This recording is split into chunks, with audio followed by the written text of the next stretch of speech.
C'est un voyage qui se déroule dans les Alpes du Nord. Ce qui est super dans ce voyage-là, c'est qu'à chaque col, c'est des nouveaux paysages qui se dévoilent. D'un côté, le massif du Mont-Blanc, de l'autre côté, le lac Léman. J'ai marché très beaucoup parce que c'était un voyage de marche. L'être humain aime fondamentalement marcher. La grande force de Terre d'Aventure, c'est la capacité à jumeler des familles.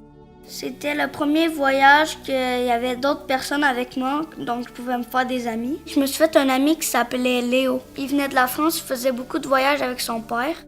À une époque où tout va très très vite, on n'a pas beaucoup de temps pour amorcer des discussions qui sont très profondes. Ce que je retiens le plus d'un voyage, d'aventure, de randonnée pédestre, c'est le temps qu'on a. Marcher pendant 6 jours nous permet de reconnecter avec la famille. J'ai aimé ça marcher avec mes parents. Puis en plus, ce qui était cool, c'était que je pouvais embarquer sur Balthazar, puis je flattais. Balthazar, c'est un âne. Il transportait nos bagages, puis on pouvait embarquer sur lui. Nos gros bagages étaient traînés par véhicule. Donc, on arrivait à l'étape ou à l'hôtel le soir, puis nos bagages nous attendaient, tout était là. Fait que ça a été assez facile.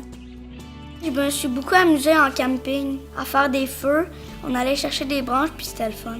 C'était des hébergements de charme. Donc, on était très bien accueillis, c'était propre, c'était génial. Même les 2 nuits en camping, je m'attendais à être dans une tente couchée par terre. Bien, on était c'était des campements de Terre d'Aventure, donc sur une base, donc on n'avait pas l'humidité. C'était des grandes tentes, on avait de la place, on pouvait s'installer, on avait des matelas, c'était vraiment incroyable. C'était du camping de luxe quand même. Quand on était au camping, il y avait des montagnes beaucoup plus hautes puis beaucoup plus belles qu'ici, qui étaient à pic à peu près comme ça. Là. Puis c'était tout de la roche, puis en haut, il y avait de la neige. C'est un voyage qui est tout organisé, tout planifié, la logistique est pensée. On n'a pas à planifier les repas, les enfants ont des activités, les trajets sont faciles, c'est adapté aux enfants. J'ai vu comment ils fabriquaient du fromage. On a grimpé des montagnes.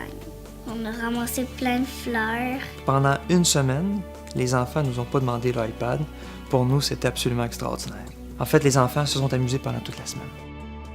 Ce que j'ai le plus aimé, c'est quand on avait mangé en haut d'une montagne, on avait une super belle vue. On voyait d'autres montagnes, dont les dents de géants. Je me suis sentie en sécurité. On savait toujours où on s'en allait, on perdait pas le groupe, même si on prenait nos distances. Puis le guide vérifie toujours si tout le monde est là. J'ai vraiment aimé ce voyage, j'aimerais ça le refaire des millions de fois.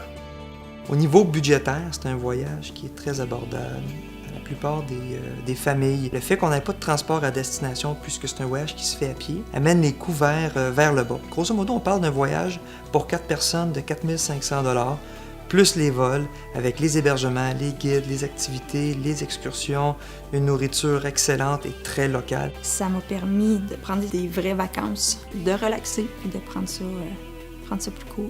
C'était mon plus beau voyage de la vie. C'est un voyage d'aventure, mais confortable qui est adapté pour toutes les familles. Je recommande tous les parents à amener leurs enfants là-bas parce que moi, je vais m'en souvenir toute ma vie. C'est un voyage haut en émotions.